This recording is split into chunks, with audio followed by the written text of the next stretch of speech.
मिनश्शैतानिर्रजीम बिस्मिल्लाहिर्रहमानिर्रहीम। सूरतुल फातिहत मक्कियतुन। अल्हम्दुलिल्लाहि रब्बिल आलमीन अर्रहमानिर्रहीम मालिकी यौमिद्दीन। अल्लाह रब्बुल आलमीन ने अपने कलाम मुक़द्दस को सूरतुल फातिहा से शुरू किया और इस सूरा को सूरह मक्की कहा जाता है। मक्की और मदनी का मतलब ये होता है कि जो सूरतें हिजरत से पहले मक्का में या मक्का के अतराफ और कुर्ब जवार में उतारी गईं वो मक्की हैं, और हिजरत के बाद मदीना में जो आयतें नाजिल हुईं, खा मदीना में या अतराफ या कुर्ब जवार में, उनको मदनी कहा जाता है। खा हिजरत के बाद वो आयतें उतारी गई हों मक्का के अंदर ही हिजरत के बाद, तब भी वो आयतें मदनी कहलाएंगी। अब इसमें इख्तलाफ है लोगों का। बाज लोग कहते हैं कि ये आयत करीमा ये सूरा मदनी भी है, मदनी है, लेकिन पहला कौल कि ये मक्की है यही ज़्यादा राजिह है। क्योंकि इसकी दलील क्या है? इसकी दलील ये है कि अल्लाह रब्बुल आलमीन ने सूरह हिज्र के अंदर इरशाद फरमाया कि अल्लाह ताला कहता है, लक़द आतैनाका सबअम मिनल मसानी वल कुरआनिल अज़ीम। सब मसानी और कुरान अजीम सूरह फातिहा को कहा गया है, और बिल इत्तेफाक तमाम लोगों का इत्तेफाक इस बात पर है कि सूरह हिज्र मक्की है। इसका मतलब इससे पहले सूरह फातिहा का नुज़ूल हो चुका था। इसलिए अल्लाह ने कहा उस सूरा के अंदर, जो सूरा मक्की सूरा है, कि हमने सब मसानी और कुरान अजीम से आपको नवाजा। ये इससे मालूम ये हुआ कि ये सूरा मक्की है, और ये बात अजहर मिनस्सम से है कि अल्लाह के नबी और आपके सहाबा मक्का में भी नमाज पढ़ा करते थे।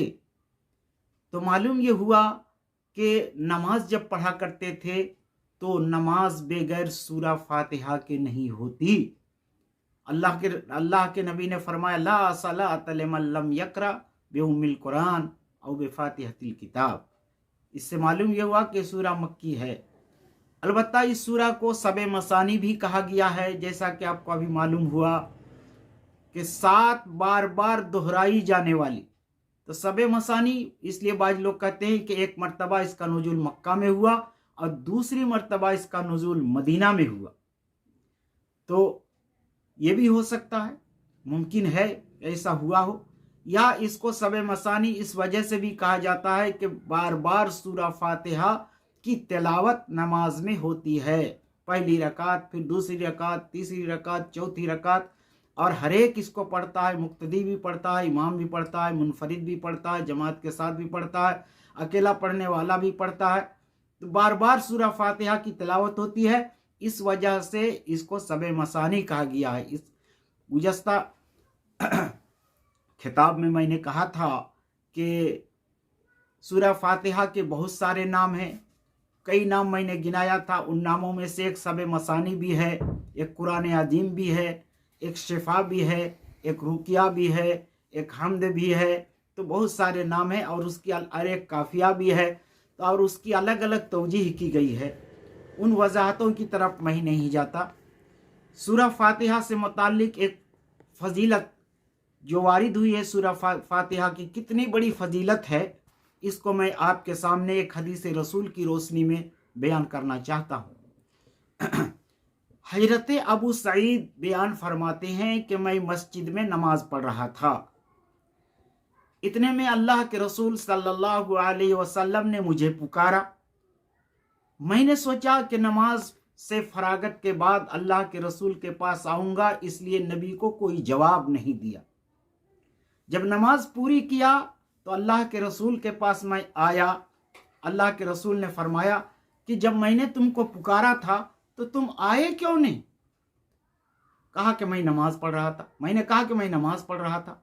तो अल्लाह के रसूल ने फरमाया, क्या तुम्हें मालूम नहीं कि अल्लाह रब्बुल आलमीन ने फरमाया है कि जब नबी तुमको पुकारें फल यस्तजीबू, तो तुम उनका जवाब दो, उनको कबूल करो। इजा दआकुम, जब वो तुमको बुलाए, खा तुम नमाज में रहो या ऐसे रहो या किसी हालत में रहो, नबी जब पुकारें तो नबी की पुकार पर लब्बैक कहना जरूरी है।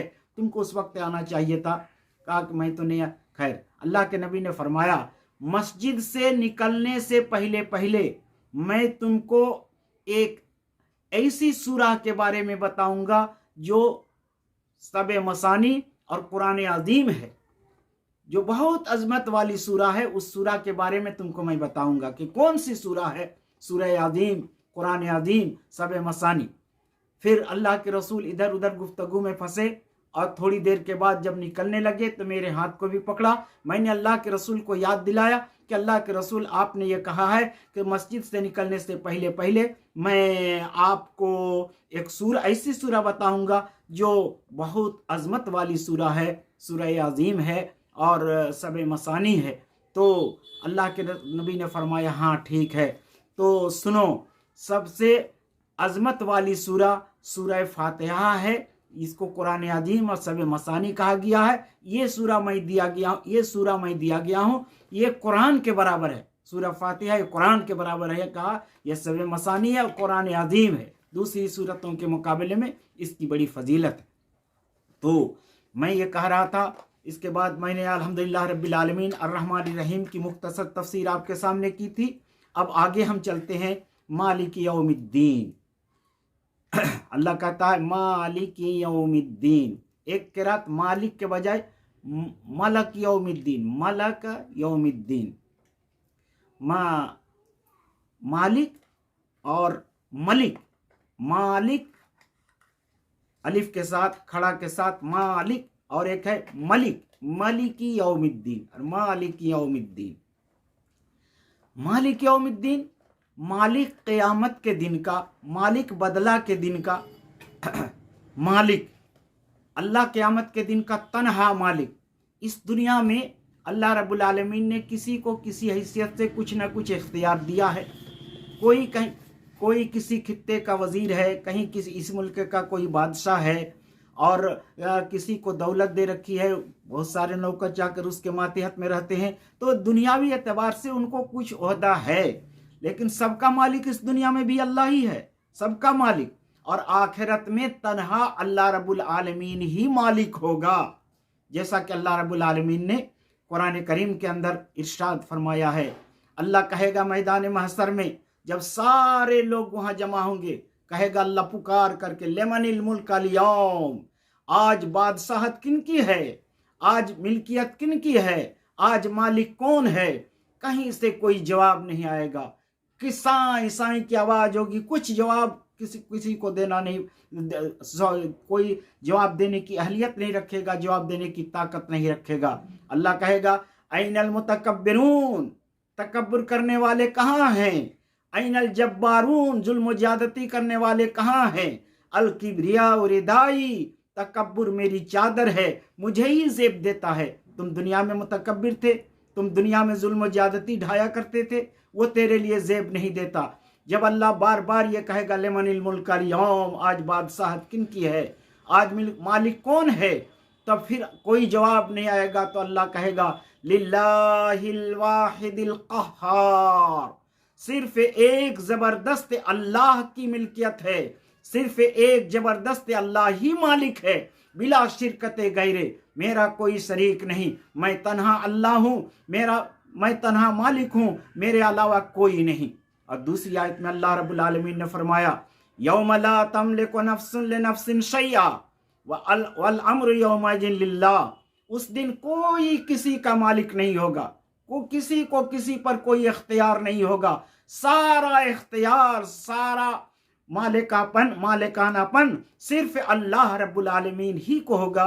यौम ला तमलिकु नफ्सुन लिनफ्सिन शैया वल अम्रु यौमइज़िन लिल्लाह, हुक्म उस दिन अल्लाह का चलेगा, बादशाहत उस दिन अल्लाह की चलेगी। वही हाकिम होगा, वही मालिक होगा, वही इंसाफ करेगा, सब कुछ वही होगा, उसके अलावा कोई नहीं, उसके मुकाबले में कोई नहीं, उसके सामने कोई नहीं।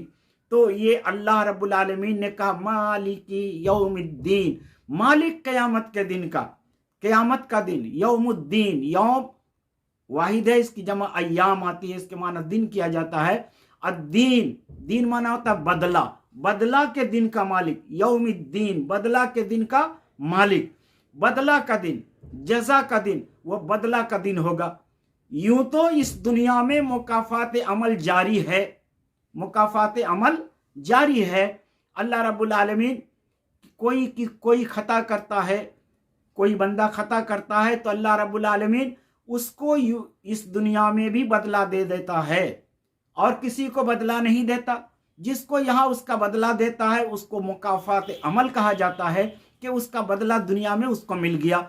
लेकिन सारी चीज, सारा हुक्म और सारी बादशाही और सारा अदल इंसाफ अल्लाह रब्बुल आलमीन क़यामत के दिन फरमाएगा। अल्लाह रब्बुल आलमीन ने कुरान करीम के अंदर इरशाद फरमाया है, अलैहिस्सल्लाहु बिअहकमिल हाकिमीन, कि अल्लाह हाकिमों का हाकिम नहीं है, यकीनन अल्लाह हाकिमों का हाकिम, इंसाफ करने वालों का इंसाफ करने वाला, वही सब कुछ है, उसके अलावा और कोई नहीं है। बिला शिरकते गैरे, क़यामत के दिन का वो मालिक है, जजा के दिन का वो मालिक है। अगर बंदा ने किसी पर कोई जुल्म किया होगा तो अल्लाह रब्बुल आलमीन मजलूम को उससे बदला दिलाएगा। यकीनन अल्लाह रब्बुल आलमीन चूंकि अहकमुल हाकिमीन है, इस दुनिया में वो पकड़ा नहीं गया, अब आखिरत में कहाँ भाग कर जाएगा, उससे कोई भाग कर नहीं जाएगा। और अल्लाह के सामने कोई चीज़ मख्फी नहीं, सारा चीज़ उनके सामने मौजूद है, रिकॉर्ड भी है, कोई उज़्र बहाना नहीं चलेगा। तो अल्लाह रब्बुल आलमीन उस दिन सारी मखलूक को जमा करने के बाद वहाँ हिसाब व किताब लेगा। तो अल्लाह ने कहा मैं हकमुल हाकिमीन हूँ, मैं आदलुल आदिलीन हूँ। तो अल्लाह रब्बुल आलमीन ने देख ऐसा इंसाफवर है कि एक सींग वाली बकरी ने अगर बेसींग वाली बकरी को सींग मारा है तो अल्लाह रब्बुल आलमीन उसको, उस दोनों बकरी को वहां सामने मौजूद करेगा, सींग वाली बकरी को भी और बेसींग वाली बकरी को भी। और सींग वाली बकरी से और बेसींग वाली बकरी को कहेगा, उसको सींग देगा अल्लाह रब्बुल आलमीन और कहेगा इसको तुम सींग मारो, और उसको सींग मारेगा, उसका भी बदला अल्लाह रब्बुल आलमीन उसको देगा। और उसके बाद उसका मामला वहीं रफा दफा कर दिया जाएगा, उनको ख़त्म कर दिया जाएगा। लेकिन इंसान चूँकि अक्ल वाला है, इनके पास अक्ल मौजूद है, वह हर चीज़ की तमीज़ कर सकता है, हक और नाहक को पहचान सकता है, रब को पहचान सकता है, रब की कायनात में होने वाली सारी चीज़ों को और वाक़यात को वो जान सकता है और पहचान सकता है। अक्ल से तमीज़ होती है, अल्लाह ने अक्ल दिया है। इसी वजह से अल्लाह रब्बुल आलमीन बंदे का हिसाब भी लेगा, पूछेगा मिन ऐन इक्तसबहु व फीमा अनफक़हु, कहाँ से कमाया और कहाँ खर्च किया, वगैरह वगैरह सारी चीज़ों के बारे में जर्रा जर्रा पूछेगा। फमन यामल मिस्काल जर्रतिन खैरन यरा व मन यामल मिस्काल जर्रतिन शर्रन यरा, एक जर्रा के बराबर भी अल्लाह रब्बुल आलमीन पूछेगा और उसका बदला उसको मिलेगा। भला है तो भलाई, नेक है, बुरा है तो बुराई, भले को भला बदला और नेकी को और बुरे को बुरा बदला अल्लाह रब्बुल आलमीन अता करेगा। कहते हैं कि मैदान अल्लाह के नबी सल्लल्लाहु अलैहि वसल्लम ने इरशाद फरमाया, तुम जानते हो मनिल मुफलिस, मुफलिस सबसे बड़ा कौन है, मेरी उम्मत का मुफलिस मोहताज कौन है। साहबा कराम ने कहा जिसके पास रुपए ना हो, दनानीर ना हो, दराहिम ना हो, माल और दौलत ना हो, वो मुफलिस है, वो मोहताज है। अल्लाह के नबी ने फरमाया मेरा मतलब ये नहीं है, मतलब मेरा ये है कि क़यामत के दिन सबसे बड़ा मुफलिस वो इंसान होगा जिसके पास नेकियों का भंडार होगा, रोजे का भंडार, ज़कात का भंडार, नेकियों का पहाड़ लेकर एक आदमी आएगा हिसाब किताब देने के लिए। दयान, अल्लाह ने फरमाया अनद दयान, मैं बहुत बड़ा बदला देने वाला हूं, मुबालगा कसेगा। तो अल्लाह के पास अल्लाह उसको बुलाएगा हिसाब किताब के लिए। नेकियों का पहाड़, मैदान महशर वाले भी कहेंगे इसने कौन सा ऐसा नेकी किया कि इतना बड़ा नेकी का भंडार और जखीरा इनको मिला हुआ है। तो अल्लाह रब्बुल आलमीन के पास आएगा, अल्लाह रब्बुल आलमीन उसकी नेकी को देखेगा, उस आदमी को देखेगा। इतने में एक आदमी दाएं से सरसराता हुआ आएगा और वो कहेगा कि ए अल्लाह, इस आदमी ने मुझको तहमत लगाया था, कज़फ़ हादा, इस आदमी ने तहमत लगाया था, तो वहां उसको देने के लिए कुछ नहीं होगा, तो उनकी नेकी से काट करके उसको दिया जाएगा कि तुमको तहमत लगाए थे, लो इसका बदला तुम लो। फिर दूसरा आएगा, सतमा हादा, इसने मुझको गाली दी थी, तो अल्लाह रब्बुल आलमीन फिर उस नेकी वाले आदमी की नेकी को काट करके उसको दे देगा, वो चला जाएगा खुश होकर। इतने में एक आदमी और आएगा, वो कहेगा अकला माल हादा, इसने मेरे माल को जुल्मन हड़प कर लिया था, खा लिया था, तो उनको भी उसकी नेकी से काट कर दिया जाएगा। इस तरीके से आने वाले आते रहेंगे और नेकियां उनकी काट काट कर को उनको अल्लाह रब्बुल आलमीन, चूंकि आदिलुल आदिलीन है, अहकमुल हाकिमीन है, क़यामत के दिन का मालिक है, इंसाफ करने वाला है, उसकी नेकी उसको काट कर दे दिया जाएगा। तमाम नेकियां उनकी खत्म हो जाएंगी, तमाम नेकियां, क्योंकि वो इस दुनिया में नमाज भी पढ़ता था, रोजा भी रखा करता था, हज भी किया करता था, लेकिन उसके साथ साथ हुकूकुल इबाद की अदायगी में बहुत सुस्त था। किसी को मार देता था, किसी को गाली दे देता था, किसी की जमीन नाजायज कब्जा कर लेता था, किसी की दौलत पर वो नाजायज कब्जा कर लेता था, ताकतवर था, लगाव भगाव वाला था, इसलिए लोग उससे डरते भी थे, तो नेकी भी करता था और साथ साथ वो जुल्म ज्यादती भी करता था। नेकी अब खत्म हो गई, मांगने वाले लेकिन आ ही रहे हैं, कोई कुछ दावा कर रहा है, कोई कुछ दावा कर रहा है, अब इसके पास नेकी नहीं है कि उसकी नेकी उसको काट कर दी जाएगी।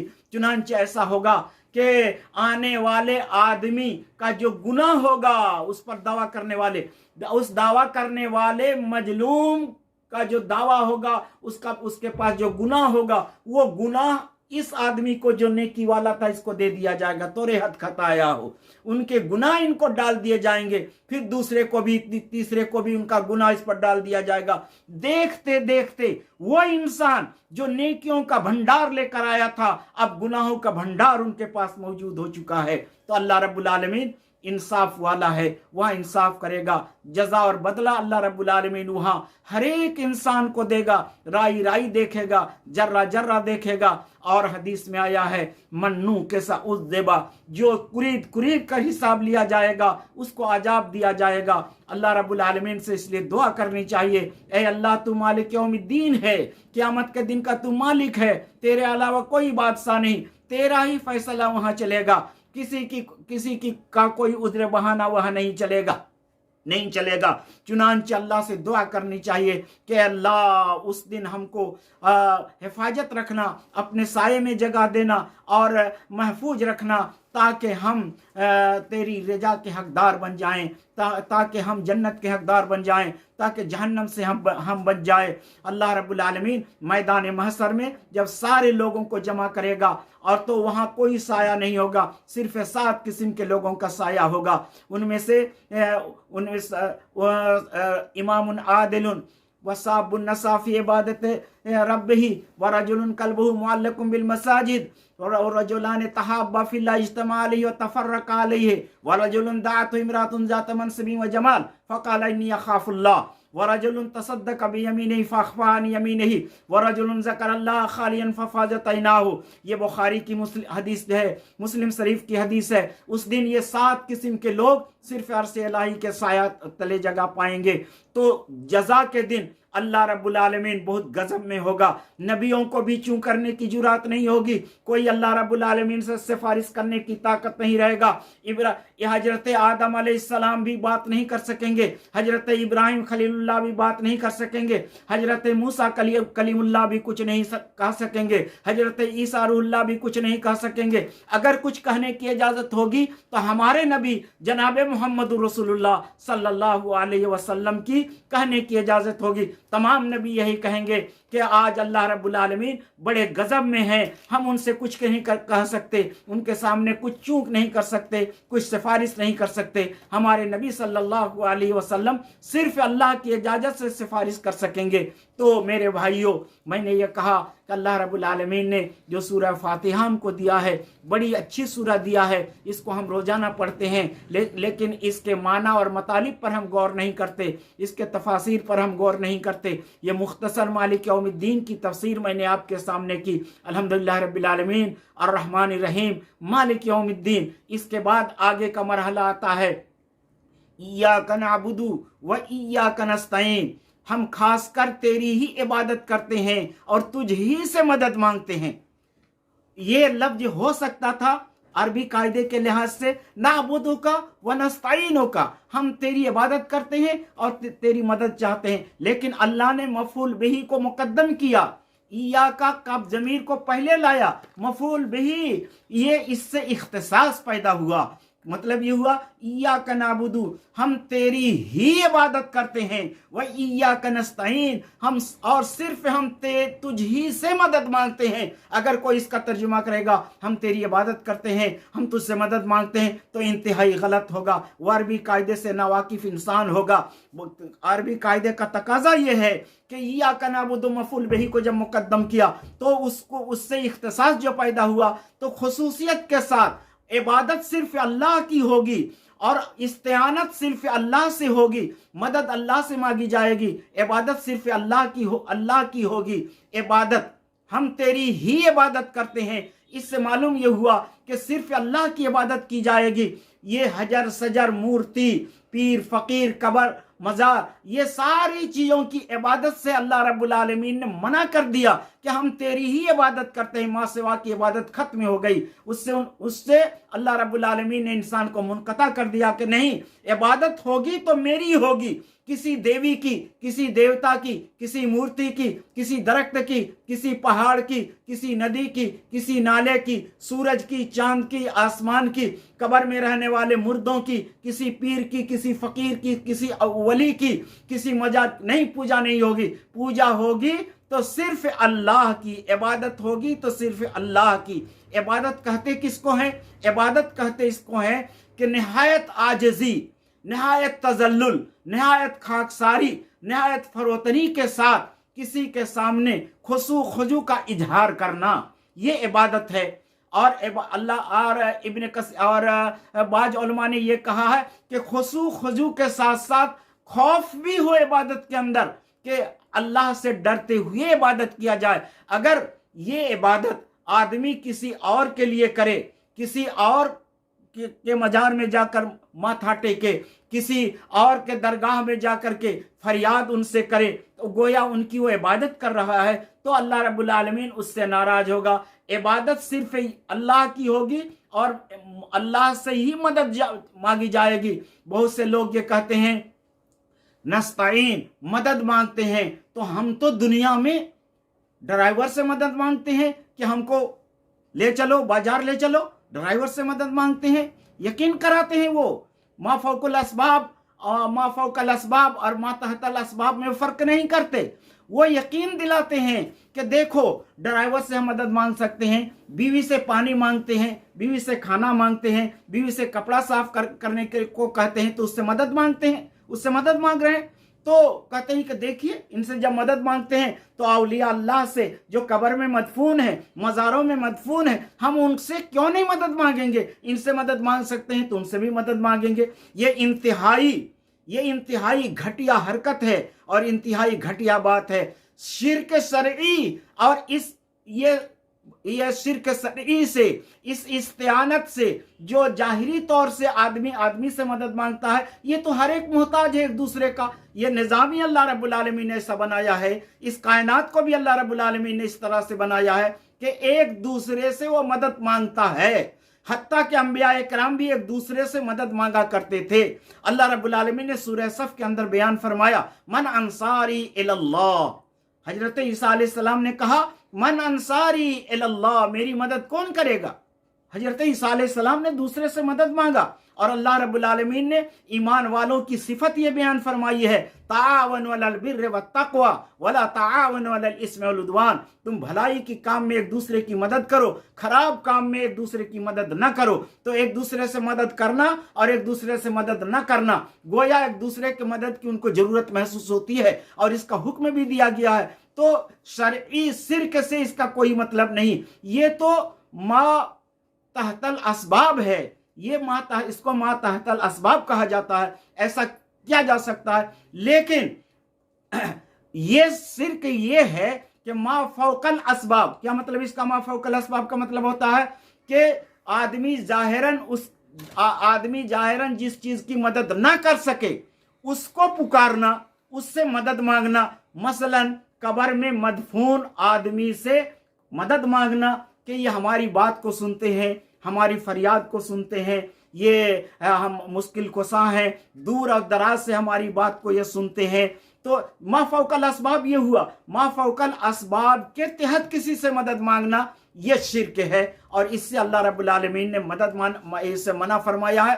तो मुनासिब ये समझते हैं कि हम शिर्क की ये तौहीद की 3 किस्में हैं, तौहीद की 3 किस्में हैं। और आज बहुत सारे देशों में, बहुत सारे इलाकों में, बहुत सारे गांव में ऐसा होता है कि इन तीनों किस्में, तौहीद की इन तीनों किस्में में लोग शिर्क करते हैं और बुराई में, और शिर्क की बुराई में, उसके दलदल में फंसे हुए हैं। तो पहली तो है तौहीद रुबूबियत और तौहीद उलूहियत और तौहीद अस्मा व सिफात। ये 3 किस्में की तौहीद हैं। तौहीद उलूहियत, तौहीद रुबूबियत 1, तौहीद उलूहियत 2, तौहीदुल अस्मा व सिफात ये 3। इसका खुलासा हम बयान कर देते हैं ताकि आपको यह समझ में आए कि हम क्या कर रहे हैं, हमको क्या करना चाहिए। तौहीद रुबूबियत, तौहीद रुबूबियत का मतलब ये है कि अल्लाह रब्बुल आलमीन को समझना ये कि वही हमको रोजी देता है, वही पानी बरसाता है, वही हमको खाना खिलाता है, वही मुल्क की तदबीर करता है, वही दुनिया चलाता है, वही सूरज उठाता है, वही सूरज को डुबाता है। यानी पूरी कायनात का मालिक हमको खाना देता है, हमको पानी देता है, हम खाते हैं पीते हैं, उस की नियामतों से मुतलज्जिज हैं। ये कौन? सिर्फ और सिर्फ अल्लाह। अगर कोई आदमी ये सिफत दूसरे इंसान के अंदर भी मान ले कि फला बुजुर्ग के अंदर ये सिफत है कि वो पानी बरसा देगा, फला वो हमको रोजी दे देगा, वो ऐसा कर देगा, वो ऐसा कर देगा, तो इसका मतलब ये हुआ कि वो तौहीद रुबूबियत में अल्लाह के साथ किसी दूसरे को शरीक कर रहा है और ये शिर्क है। सिर्फ तौहीद अल्लाह की होगी, अल्लाह ही ये सब करने वाला है और कोई दूसरा नहीं। और तौहीद उलूहियत का मतलब ये है जितनी किस्म की इबादतें हैं उन सारी इबादतों का मालिक और हकदार और मुस्तहिक सिर्फ और सिर्फ अल्लाह है। जितनी किस्म की इबादत, हर किस्म की इबादत सिर्फ अल्लाह की होगी, किसी और की इबादत नहीं होगी, किसी और की पूजा नहीं होगी। किसी और की अगर हम पूजा करते हैं, मूर्ति की पूजा करते हैं और दरख्त की पूजा करते हैं, किसी मज़ार में जाकर उनकी पूजा करते हैं और गैरुल्लाह के नाम पर हम नजर नियाज करते हैं, तो इसका मतलब ये हुआ कि तौहीद उलूहियत में हम शरीक दूसरे को ठहरा रहे हैं और ये शिर्क है और ये भी अल्लाह रब्बुल आलमीन के नज़दीक मायूब है।